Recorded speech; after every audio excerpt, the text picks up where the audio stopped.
Bonjour, je suis avec Madeleine. Je crois que vous avez une histoire à nous raconter, un vrai conte de fées. Tout à fait. Je me suis mariée en 1969 avec Daniel et quelques temps après, comme tous les couples, nous avons désiré un enfant. Et après maintes essais, nous nous sommes rendus compte que ça n'arrivait pas. Donc là commence un parcours du combattant.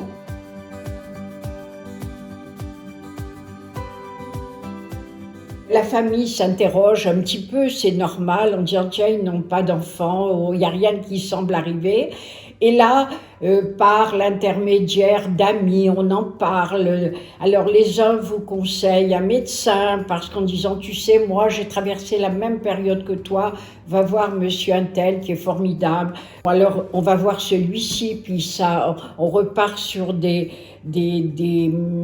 traitements, des radios, enfin tout un tas de traitements, toujours rien. Après on en voit un autre. Et après il se crée un problème de lassitude, je dirais pas de détresse, mais un petit peu quand même, en disant de toute façon ça marchera pas, on va envoyer tout promener parce que ras-le-bol. Et à ce moment-là, rentre en ligne ma belle-sœur qui s'est mariée 5-6 ans après moi, je crois, et qui, au bout de, je crois, d'un an, tombe enceinte. C'était la belle-mère qui accompagnait la belle-fille chez le gynéco. Ça s'est pas revu souvent, mais enfin, ça se voyait. Et lors d'une visite, le médecin a dû lui dire c'est votre premier petit enfant, je suppose. Et hop, ça a été le démarrage, comme si on mettait la tondeuse en route. Ah oui, vous savez, je suis désolée parce qu'on est peiné. Parce que mon fils est né, ils sont mariés depuis, mettons, 7-8 ans, il n'y a toujours rien et on aimerait bien voir arriver quelque chose. Et je crois que simplement, cette parole, c'est un déclenchement. Elle a fait naître un conte, qui pour nous, en tout cas pour moi, représentait ce qu'il y avait de plus beau, parce que j'avais l'impression qu'une vie sans enfant, c'était pas une vie. C'était une vie plate, si je puis dire. Donc, ce gynéco dit à ma belle-mère, pourquoi ne se rendrait-elle pas à cette association? Elle pourrait lui en parler. Bon, ma belle-mère nous transmet l'adresse, le nom. On se rend à Boulogne, c'est rue de Paris, et on voit, c'était un immeuble exactement à peu près comme ça, avec sur la boîte aux lettres, famille adoptive française. On ne savait même pas pourquoi nous allions.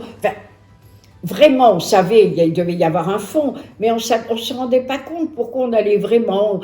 On allait parce que c'était une suite, après les médecins qu'on avait abandonnés un petit peu, on a dit on va rentrer, on va les voir. C'était fait dans les règles, et une fois que le dossier était accepté au niveau de la famille adoptive française, par la loi, le dossier, il fallait le passer systématiquement au niveau de la DAS. On a été reçu à la DAS par une jeune femme qui a rempli le dossier sans porter de jugement, sans dire quoi que ce soit. J'avais désiré dans ma tête un enfant de religion juive. C'est tellement bête, parce qu'un enfant qui naît, vous en faites ce que vous voulez. C'est n'importe quoi, puisqu'un enfant, c'est un petit être qui est merveilleux, qui arrive au monde et qui demande qu'à être aimé. C'est tout, il n'a pas à savoir si on va lui mettre. Bon, alors ça a été une de mes idées. Mais vous l'aviez exprimée, cette idée? Je l'ai exprimée, d'accord. Oui. Je l'ai exprimée. Et Madame Chalon nous avait dit... ça, c'est vraiment quelque chose, je ne veux jamais... compte moralement, mais sur le terrain, d'abord, oui. On a dû attendre 1 an et demi, c'est vrai. Et elle nous téléphone un jour pour nous dire qu'il y avait une petite fille, si on était d'accord. Et on n'était pas d'accord, En nous disant... Ça correspondra à vos demandes. À vos demandes. Mais c'est le hasard de la vie qui fait ça. Voilà. Et puis, la maman qui met au monde avant de prendre sa décision Elle a à 3 mois pour revenir sur sa décision. Donc l'œuvre qui gère votre dossier ne nous avertit pas avant parce que la maman a tous les droits, c'est normal. Elle a 3 mois et 8 jours.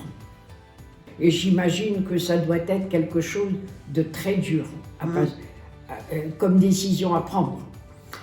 Et à ce moment-là, elle vous appelle et cet enfant, en général, est dans une pouponnière. Donc le soir, et c'était un mardi soir. Je me rappelle, c'était... Le soir où Madame Chalon nous a téléphoné. Non, c'était pour Déborah le soir. Non, pour Alexandra. C'était un mardi aussi, pareil. Avant, tu te rappelles alors? Oui, parce que ça m'a marqué dans la vie. Elle nous dit, vous avez une petite fille, et si vous voulez, vous pouvez aller la voir cet après-midi. Dès cet après-midi à la pouponnière de Bourg-la-Reine. Alors moi, je me rappelle, lorsque nous sommes allés la voir, elle avait une petite robe, ça m'est resté une petite robe noire à fleurs, et j'ai dit, comme elle est triste, un peu tristounette. Un peu tristounette pour une layette.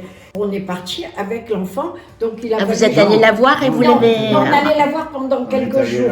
Oui, pour donner... Pour l'acclimater. Pour s'acclimater au Covid. Même pas 3 jours, parce que nous, il a fallu aussi aller vite pour s'installer. On n'était pas prêts. Hein. Mes parents, eux, étaient tout à fait d'accord. Ma belle-mère était très réticente. Parce que l'adoption... Parce que malheureusement, dans la famille, il y avait eu un cas d'adoption qui s'était très mal passé. Donc ça avait marqué tout le monde.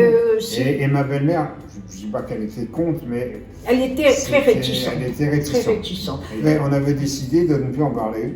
D'abord parce qu'on ne savait pas si un jour ça se ferait. Et de ne plus en parler, et on avait dit, on verra. Ce jour-là, on verra. Et dès que Mme Chalon nous a appelés, et dans l'heure on a appelé mes parents et on a appelé ma belle-mère. Et ma belle-mère, instantanément, a dit, on y va quand?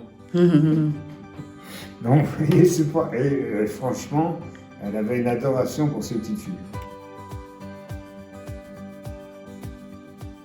Dans l'adoption, un enfant unique, c'est quelquefois plus difficile à gérer que si vous le mettez au monde vous-même. Donc, elle demande... Elle s'arrangeait à avoir toujours qu'il y ait au minimum 2 enfants. Et elle mettait un écart d'âge de 5 ans. En général, entre 2 et 5 ans. Oui. Entre les 2 filles, en fait, il se passait un temps beaucoup plus court que ce que nous pensions. avait prévu. Donc elle nous a prévenus. Alors là, je me rappelle un soir, mais un soir, c'était là. Un mardi. Un mardi, j'allais dire. 14 mois après, en nous disant... il y a un deuxième bébé, est-ce que vous êtes d'accord? C'est il ou elle, la maman n'a pas accouché. Mais par contre, ce que je peux vous dire, c'est que la maman est la même maman qu'Alexandra. Et elle ne reviendra pas sur sa décision. C'est pour ça que je vous préviens un petit peu à l'avance. En fait, on a été prévenus vraiment 3 mois à l'avance. Aussi bien Alexandra que Déborah, elles ont eu du mal à admettre, à comprendre qu'elles étaient 2 vraies sœurs. Dans leur histoire, elles ont la même mère biologique et le même père biologique. Pendant des années, elles m'ont dit après, elles ont pensé qu'on leur racontait un bobard. Et on leur a toujours dit non. Ce qu'on nous a dit, nous, au niveau de la famille adoptive, vrai ou pas vrai, c'est ce qu'on nous a dit.